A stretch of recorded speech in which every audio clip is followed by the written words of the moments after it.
বন্ধুরা, ভিডিওটি শুরু করার আগে প্লিজ সাবস্ক্রাইব। গল্পের শুরু হয় বিসমান নামের এক ভয়ঙ্কর গুন্ডাকে দিয়ে। লোকটা এক তান্ত্রিকের আস্তানায় গিয়ে হাজির হয়। উদ্দেশ্য একটাই, যেভাবেই হোক গ্রামের চিফকে সরিয়ে নিজের ক্ষমতায় বসা। বিসমানের গ্রামের নাম কাটান সেতান, যার মানে দাঁড়ায় ডেভিলস রিপ বা শয়তানের প্রবাল। নামটাই বলে দিচ্ছে সামনে কি অপেক্ষা করছে। আর কালো জাদুর ভয়ঙ্কর খেলায় সত্যিই কাজ হয়ে যায়। চিফ মারা যান।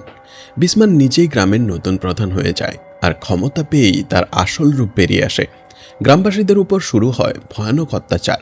তার সাথে থাকে তার 3 বিশ্বস্ত চামচা, বান্তেং, কাবি আর লাভু, যারা বিসমানের যে কোনো হুকুম চোখ বুজে পালন করে। এবার আসি আমাদের মূল চরিত্র সুজাইনার কথায়। রাস্তায় হঠাৎ স্কুটি বিগড়ে যায় তার, আর ঠিক তখনই সাহায্যের হাত বাড়িয়ে দেয় প্রমুজা নামের এক অচেনা যুবক। প্রমুজা আসলে এই গ্রামে এসেছিল অন্য এক কারণে, চিফের সাথে দেখা করতে। কিন্তু সুজাইনা প্রথম দেখাতেই তার মনে জায়গা করে নেয়। যদিও চিফের অফিসে গিয়ে সে জানতে পারে চিফ নেই, আরেকদিন আসতে হবে। এদিকে সুজাইনার বাড়িতে জানা যায় আরেক সমস্যার কথা। বিসমান অনেকদিন ধরেই তাকে বিয়ে করার জন্য পাগল। সে দামি দামি গিফটও পাঠাচ্ছে নিয়মিত, কিন্তু সুজাইনা লোকটাকে দুচক্ষে দেখতে পারে না। আর তার বাবাও চান না মেয়ে এমন একজন জঘন্য লোকের সাথে জড়াক। ঠিক এই সময়ে গ্রামের কিছু সম্মানিত লোক সুজাইনার বাবার কাছে আসেন এক অনুরোধ নিয়ে। সামনে চিফ নির্বাচন, আর গ্রামে একমাত্র তিনিই এমন একজন সৎ ব্যক্তি এবং সাহসী যে বিসমানের বিরুদ্ধে দাঁড়াতে পারেন। গ্রামবাসীদের আকুতিতে তিনি রাজি হয়ে যান নির্বাচনে দাঁড়াতে, কিন্তু কেউ বুঝতেই পারেনি যে দরজার আড়ালে পুরো কথোপকথন শুনে ফেলেছিল বিসমানের 3 চামচা। খবরটা কানে যেতেই বিসমান রাগে অন্ধ হয়ে যায়, আর দেরি না করে সুজা চলে যায় তান্ত্রিকের কাছে সুজাইনার বাবাকে শেষ করে দেওয়ার হুকুম নিয়ে। তান্ত্রিক নিশ্চয়তা দেয় এই কালো জাদু থেকে বেঁচে ফেরা কারো পক্ষেই সম্ভব নয়। সে রাতে যখন সুজাইনার বাবা মা ঘুমে আচ্ছন্ন, ঠিক তখনই ছাদ ফুঁড়ে আগুনের গোলা হয়ে নেমে আসে অভিশপ্ত কালো জাদু। মুহূর্তেই বাবার শরীর জ্বলতে শুরু করে ভেতর থেকে। পানি ঢেলেও কোনো লাভ হয় না। চামড়ায় ফোসকা পড়ে, রক্ত পুঁজ গড়িয়ে পড়ে। দৃশ্যটা দেখলে গা শিউরে ওঠে। সুজাইনা বাবার আর্তনাদ শুনে ছুটে যেতে চাইলেও মা তাকে আটকে রাখেন, কারণ তিনি বুঝে গিয়েছিলেন এটা আসলে কোনো রোগ না। এর কাছে যাওয়া মানে নিজের মৃত্যু ডেকে আনা। শেষমেশ অসহ্য যন্ত্রণায় বাবা মারা যান। পরদিন সকালই হয়ে যায় শেষকৃত্য।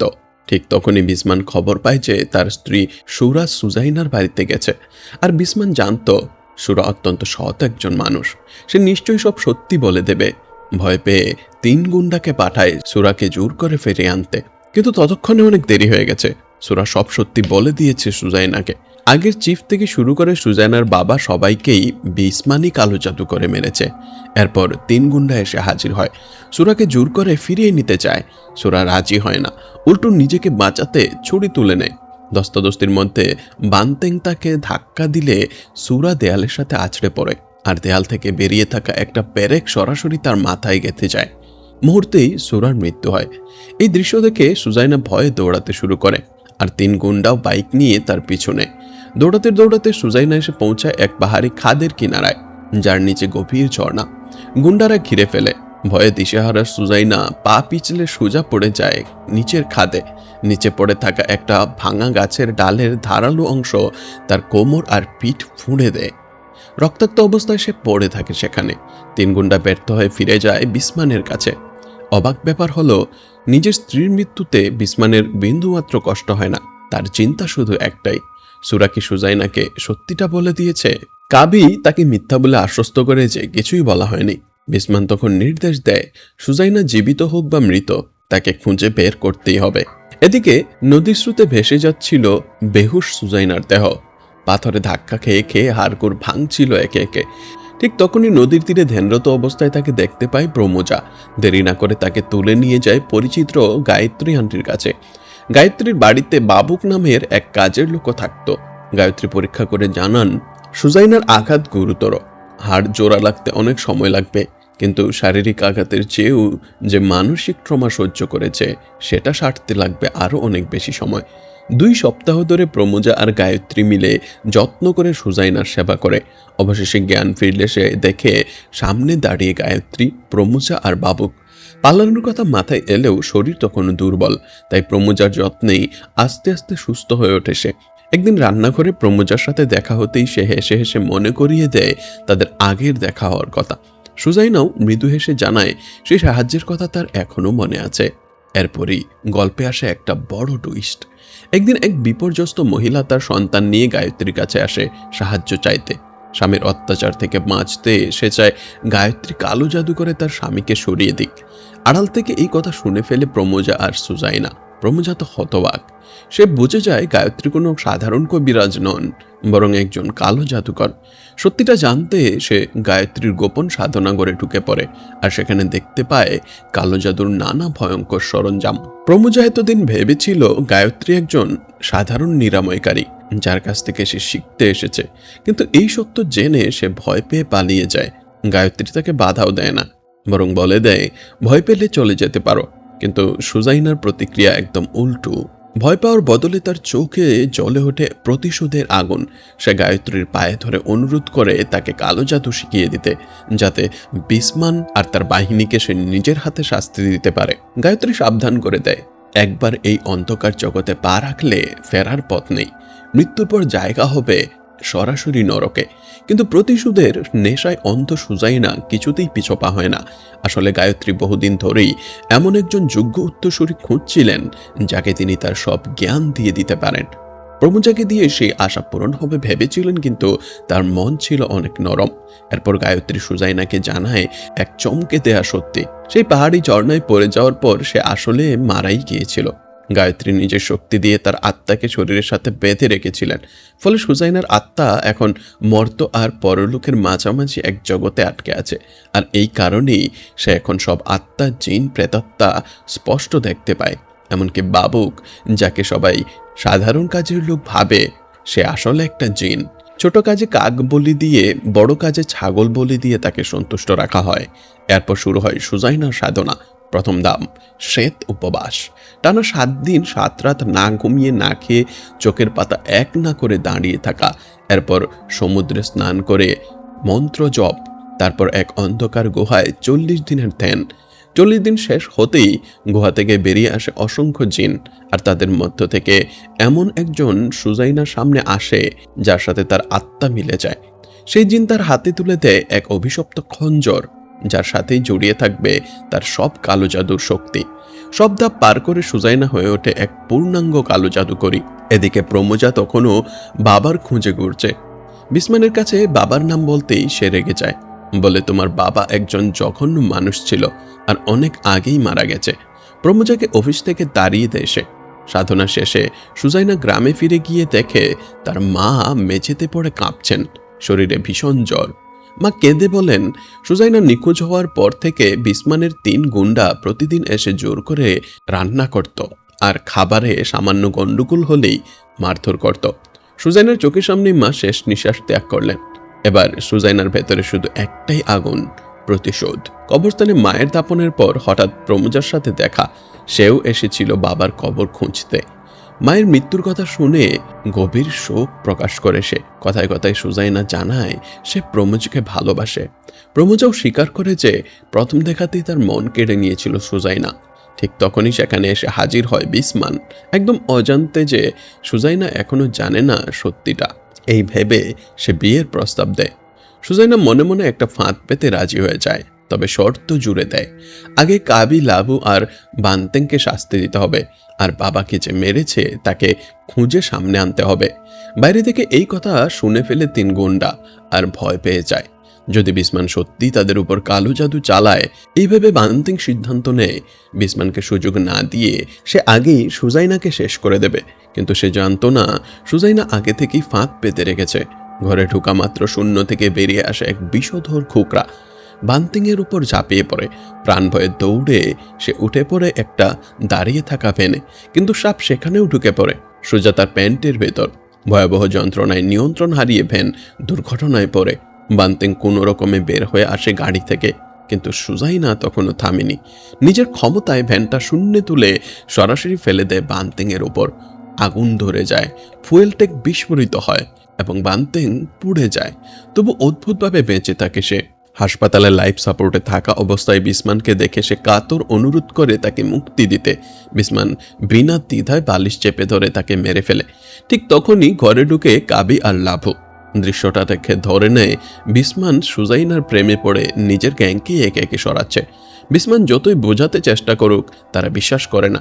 রাতে প্রমোজা সুজাইনার কাছে এসে জানায় বিসমান তার বাবার কোনো খোঁজ দিচ্ছে না, তাই সে পুলিশের কাছে সব ফাঁস করে দেবে ঠিক করেছে। কিন্তু সুজাইনা তাকে ভালোবাসে বলেই চায় না তার কোনো ক্ষতি হোক, তাই গ্রাম ছেড়ে চলে যেতে হবে। কিন্তু প্রমোজা নাছুর বান্দা, থাকারই সিদ্ধান্ত নেয়। পরদিন লাভুর স্ত্রী জানায় ধর্মীয় পোশাক পরা এক অচেনা মেয়ে এসেছিল কোরআন শেখানোর কথা বলে, আর যাওয়ার সময় লাভুর ছবি সহ কাগজ রেখে গেছে। ছবি দেখেই লাভু বুঝে যায় এই মেয়ে অন্য কেউ না, ছদ্মবেশে সুজাইনা। সুজাইনা তখন লাভুর উপর পুতুল জাদু চালায়। জাদুর ঘরে লাভু উঠে যায় নারকেল গাছের চূড়ায়, আর সুজাইনার আদেশে লাফ দিয়ে নিচে পড়ে গিয়ে তার দুই পা দুটোই ভেঙে চুরমার হয়ে যায়, আর মাটিতে পোঁতা একটি লোহার রড এক পায়ের ভেতর দিয়ে বেরিয়ে যায়। হাসপাতালে তার দুই পাই কেটে ফেলে দিতে হয়। বিসমান দেখতে গিয়ে কাবিকেই দোষ দেয় এবং রাগে বেরিয়ে যায়। সেই রাতেই কাবি তার লোকজন নিয়ে হামলা চালায় তান্ত্রিকের ডেরায়, আগুন ধরিয়ে দেয়। কিন্তু আগুনেও তান্ত্রিকের কিছু হয় না, কারণ তার চারপাশে আছে রক্ষা কবচ। এই বলয় ভাঙতে গিয়ে কাবি তান্ত্রিকের বুড়ো আঙ্গুল কেটে ফেলে আর তাকে ছুড়ে দেয় জ্বলন্ত আগুনে। তান্ত্রিক পুড়ে ছাই হয়ে যায়। বিজয়ের হাসি নিয়ে কাবি বিসমানকে গিয়ে বলে যে সে তান্ত্রিককে শেষ করে দিয়েছে, এখন আর কোনো কালো জাদু চলবে না। কিন্তু বিসমান অবাক হয়ে জানায় সে কখনো তান্ত্রিককে তাদের উপর জাদু চালাতে বলেনি। ঠিক তখনই দূরে বসে সুজাইনা আবার আঘাত হানে। লাভুর কান থেকে বেরিয়ে আসে অসংখ্য বিষাক্ত বানমাছ আর পোকা। যন্ত্রণায় ছটফট করতে করতে সে মারা যায়। লাভুর এই মৃত্যু দেখে কাবি বোঝে যায় বিসমান আসলে নির্দোষ। তাহলে নিশ্চয়ই সুজাইনা নিজেই কোনো তান্ত্রিকের সাহায্যে কালো জাদু চালাচ্ছে। বিসমান তখন দিরান, ক্লিভন আর তহির নামের 3 সিকিউরিটি অফিসারকে সুজাইনার বাড়ির উপর নজরদারি বসিয়ে দেয়। এই কথা আড়াল থেকে শুনে ফেলে প্রমোজা। সে আবারও বাবার খোঁজে বিসমানের বাড়িতে এসেছিল। বিসমান তাকে আবারও একইভাবে তাড়িয়ে দেয়। পরদিন পাহারারত অফিসাররা কালো জাদু নিয়ে গল্প করছিল। কালো জাদুকরদের কাছে থাকে বিশেষ খঞ্জর আর ভুডু পুতুল, যা দিয়ে যে কোনো মানুষকে ধ্বংস করা যায়। এদিকে প্রমোজা চুপি চুপি সুজাইনাকে সতর্ক করে দেয় যে বিসমানের লোকেরা সন্দেহ করছে তার উপর। এবার সুজাইনা আর কিছুই লুকায় না, সব সত্যি বলে দেয় প্রমোজাকে। কোনো তান্ত্রিক নয়, সে নিজেই কালো জাদু করে নিজেই একে একে সবাইকে শেষ করছে। বিসমান আর তার অনুচরদের সে ছাড়বে না যতক্ষণ না সবাইকে শেষ করছে। তবু প্রমোজার নিরাপত্তার কথা ভেবে সে তাকে চলে যেতে বলে। ঠিক তখনই বাইরে থাকা দিরান ঘরে ঢুকে পড়ে। প্রমোজার গলা শুনে সুজাইনা নির্ভয়ে ঘর চেক করতে বলে, কিন্তু অলৌকিকভাবে প্রমোজার কোনো চিহ্নই পাওয়া যায় না। তবে দিরানের চোখ পড়ে যায় কালো জাদুর জিনিসপত্রের ওপর। সে পালাতে চাইলেও সুজাইনা তার উপর বাকরোধক মন্ত্র চালিয়ে দেয়। ফলে সত্যিটা জানলেও কিছুই বলতে পারে না সে। প্রমোজা বেরিয়ে আসতেই কাবি আর তার লোকজন তাকে ঘিরে ফেলে, জোর করে নিয়ে যায় বিসমানের ক্লাবে। বিসমান তাকে গ্রাম ছাড়তে বলে, প্রমোজা অস্বীকার করে। এদিকে দিরান বিসমানকে ইশারায় বোঝানোর চেষ্টা করে সে জানে কে এই কালো জাদু চালাচ্ছে, কিন্তু মন্ত্রের প্রভাবে সুজাইনার নাম সে মুখেই আনতে পারে না। বিসমান রাগ করে চলে যায়। সে রাতে সুজাইনা চুপি চুপি বিসমানের বাড়িতে ঢুকে তাকে মারার উদ্দেশ্যে, কিন্তু দেখতে পায় বিসমানের গলায় আর ঘর জুড়ে রাখা আছে রক্ষা কবচ আর প্রোটেক্টিভ খঞ্জর, যা তাকে বাইরের কালো জাদু থেকে রক্ষা করছে। বিসমান ফিরে আসতেই পাশের ঘর থেকে সুজাইনা তার উপর কালো জাদু চালাতে শুরু করে। দুই শক্তির সংঘর্ষে যেন ঝড় বয়ে যায়। দুজনেই রক্তবমি করে আহত হয়ে পড়ে। শেষে সুজাইনা জ্ঞান হারিয়ে মেঝেতে লুটিয়ে পড়ে। আওয়াজ শুনে বিসমান দৌড়ে গিয়ে সুজাইনাকে খঞ্জসহ পড়ে থাকতে দেখে। এক নিমিষে সব ধাঁধা খুলে যায় তার কাছে। সুজাইনাকে সে বেঁধে ফেলে আর জ্ঞান ফিরলে অহংকার করে বলে যে তার মতো ক্ষমতাধর তান্ত্রিকদের রক্ষা কবচ ভাঙা সহজ কাজ নয়। এখন বিসমান বোঝে যায় সুজাইনা তাকে কখনো বিয়ে করবে না, তাই নিজের লালসা মেটাতে সে অন্য এক তান্ত্রিকের কাছে যায়। সুজাইনার ওপর সোল স্প্লিট স্পেল চালানোর নির্দেশ দেয়, যাতে তার সব স্মৃতি মুছে যায়। সে হয়ে যায় বিসমানের হাতের পুতুল। বাড়ি ফিরে বিসমান এই অভিশপ্ত মন্ত্র প্রয়োগ করে, আর মুহূর্তে সুজাইনার চোখ শূন্য হয়ে যায়। সব স্মৃতি হারিয়ে ফেলে সে। এই দৃশ্য দরজার ফাঁক দিয়ে দেখে ফেলে দিরান। তার মনে জন্ম নেয় সুজাইনার জন্য গভীর সহানুভূতি। সে সিদ্ধান্ত নেয় যেভাবেই হোক তাকে বাঁচাবে। এরপর বিসমান বন্দি প্রমোজার কাছে গিয়ে তার মায়ের ছেঁড়া ছবিটা দেখতে চায়। ছবি দেখে নিষ্ঠুর হেসে বলে, তোমাকে বাবা সম্পর্কে যা বলা হয়েছে সব মিথ্যে। তোমার বাবা ছিল এক চরিত্রহীন লম্পট যে মাকে ছেড়ে পালিয়ে গিয়েছিল আর অনেক আগেই মারা গেছে। এরপর জানিয়ে দেয় কাল সকালেই সে সুজাইনাকে বিয়ে করছে। প্রমোজা বিশ্বাস করতে না চাইলে তাকে সুজাইনার সামনে নিয়ে যাওয়া হয়, কিন্তু জাদুর প্রভাবে সুজাইনা তাকে চিনতেই পারে না। প্রমোজা বুঝে যায় বিসমান কোনো ভয়ঙ্কর কালো জাদু চালিয়েছে তার উপর। রাগে প্রমোজা বিসমানের পেটে ঘুষি মারে, কিন্তু প্রোটেক্টিভ চার্মের কারণে তার কিছুই হয় না। উল্টো কাবি এসে প্রমোজাকে মারধর করে, তবে বিসমান তাকে ছেড়ে দেয় সেদিনের মতো। সে রাতে দিরান গোপনে প্রমোজার সাথে দেখা করে। দুজনে মিলে ঠিক করে সুজাইনাকে উদ্ধার করার পরিকল্পনা। তাদের সাথে যোগ দেয় তৌহির, ক্লিভন আর বিসমানের দুই বিশ্বস্ত ভৃত্য। রাতারাতি সুজাইনাকে চাদরে মুড়িয়ে ভেনে তুলে পালিয়ে যায় তারা। কিন্তু ঠিক তখনই দূর থেকে সেই তান্ত্রিক মন্ত্রজপে সুজাইনা সম্পূর্ণ নিয়ন্ত্রণ নিজের হাতে নিয়ে নেয়। পুতুলের মতো সুজাইনা হঠাৎ হিংস্র হয়ে যায়, গায়ত্রীর উপর ঝাঁপিয়ে পড়ে। গায়ত্রী নিজের জীবন বাজি রেখে জাদু কাটানোর চেষ্টা করেন, কিন্তু সুজাইনা তাকে ছুঁড়ে ফেলে দেয় আর প্রোটেক্টিভ চার্ম ছিঁড়ে টুকরো করে দেয়। তবু গায়ত্রী হার মানেন না। মাটির ভাঙা টুকরো তুলে নিজের আঙুল কেটে রক্ত বের করেন। সেই রক্ত দিয়ে জাদুকরি চিহ্ন এঁকে সুজাইনার কপালে ছোঁয়ান। মুহূর্তেই সুজাইনা কালো জাদু থেকে মুক্ত হয়ে স্বাভাবিক হয়ে ফেরে। আর জাদুর প্রতিক্রিয়া উল্টো গিয়ে সেই তান্ত্রিককে আহত করে দেয়। সকালে সুজাইনাকে না পেয়ে বিসমান রাগে উন্মাদ হয়ে যায়। কাবিকে নির্দেশ দেয় গ্রামের সবাইকে জড়ো করে তাকে খুঁজে বের করতে। এদিকে গায়ত্রীর সেবায় সুস্থ হয়ে ওঠা সুজাইনা জানায় বিসমানের শরীরে আর ঘরে থাকা রক্ষা কবচ এতটাই শক্তিশালী যে সাধারণ কালো জাদু তার কিছুই করতে পারবে না। এই কথা শুনে গায়ত্রী গম্ভীর হয়ে যান, বলেন এবার প্রয়োগ করতে হবে সবচেয়ে ভয়ঙ্কর কালো জাদু, বাঁশের গুচ্ছ কুফরি কালো জাদু। সতর্ক করে দেন এই জাদুর পরিণতি ভয়াবহ, এমনকি চিরন্তন অভিশাপও ডেকে আনতে পারে। এই জাদুতে মানুষ ভয়ঙ্করভাবে মারা যায়। শুধু তাই নয়, এটা পুরো বংশকেই ধ্বংস করে দেয়। সন্তান সন্ততি কেউ বাঁচে না। সুজাইনা শান্ত গলায় বলে, বিসমানের তো কোনো সন্তানই নেই। গায়ত্রী শেষবারের মতো সতর্ক করেন, এই জাদু একবার শুরু হলে থামানো যায় না। এমনকি যে এটা প্রয়োগ করছে সেও চাইলে এটা থামাতে পারবে না। চেষ্টা করলে নিজের প্রাণই চলে যাবে। গ্রামে ফিরে কাবি সবাইকে ভয় দেখিয়ে সুজাইনাকে খুঁজতে বলে, কিন্তু প্রমোজা এগিয়ে এসে গ্রামবাসীদের সাহস জুগায় একজুট হয়ে দাঁড়ানো। এতদিন ধরে বিসমান গোপনে কৃষকদের ফসলে বিষ মিশিয়ে নষ্ট করত, তারপর ঋণের ফাঁদে পেলে তাদের জমি দখল করে নিত। এই সত্যিটাও সামনে আসে। বিসমানের দুই ভালো ভৃত্য গ্রামবাসীদের হাতে অস্ত্র তুলে দেয় আর শুরু হয় সংঘর্ষ। গ্রামবাসীদের প্রতিরোধে বিসমানের লোকজন একে একে পরাস্ত হতে থাকে। দূর থেকে গায়ত্রীর কালো জাদু ভাঙতে শুরু করে তার সব রক্ষা কবচ। তবে বিসমানের কাছে ক্লাবে লুকানো ছিল সবচেয়ে শক্তিশালী একটা কবচ। সেটা নিতে সে কাবিসহ ছোটে ক্লাবের দিকে, আর প্রমোজা ট্রাক নিয়ে গ্রামবাসীদের সাথে তার পিছনে। জনতা ক্লাবে পৌঁছে আগুন ধরিয়ে দেয়, ভেঙে ফেলে বিসমানের গাড়ি আর বিলাসবহুল জিনিসপত্র, কারণ এসব তো তাদেরই রক্তের টাকায় তৈরি। ভেতরে বিসমান আর কাবি চাবি না পেয়ে হাতুড়ি দিয়ে ড্রয়ার ভেঙে চার্মের বাক্স বের করে পালাতে চায়। ঠিক তখনই একটা জ্বলন্ত কাঠের বিম কাবির উপর ভেঙে পড়ে। সে জ্ঞান হারিয়ে পড়ে যায়, আর স্বার্থপর বিসমান তাকে ফেলেই কাবির পকেট থেকে চাবি নিয়ে একাই পালিয়ে যায়। জ্ঞান ফিরলেও কাবিকে বাঁচানো যায় না। এক কৃষক তাকে কাঠের বিম দিয়ে পিটিয়ে মেরে ফেলে। বিসমানের বাকি সব লোকজনও আগুনে পুড়ে শেষ হয়ে যায়। প্রমোজা বাইকে করে বিসমানের গাড়ির পেছনে। এদিকে সুজাইনা তার আস্তানায় বসে শুরু করে দিয়েছে সেই ভয়ঙ্কর বাঁশের গুচ্ছ কালো জাদু। বিসমানকে মানসিকভাবে ভেঙে দিতে সে হাজির করে মৃত লাভু আর বান্তেঙের রক্ত মাখা ভূত ঠিক বিসমানের চলন্ত গাড়ির ভেতরে। আতঙ্কে গাড়ির নিয়ন্ত্রণ হারিয়ে ফেলে বিসমান, গিয়ে ধাক্কা মারে বাঁশ বোঝাই একটা ট্রাকের পেছনে। গাড়ি চুরমার হয়ে যায়। বাঁশের স্তূপের মাঝে আটকা পড়ে বিসমান। প্রমোজা ছুটে গিয়ে তাকে বাঁচাতে চায়, কিন্তু দূর থেকে সুজাইনা গাড়িতে আগুন ধরিয়ে দেয়।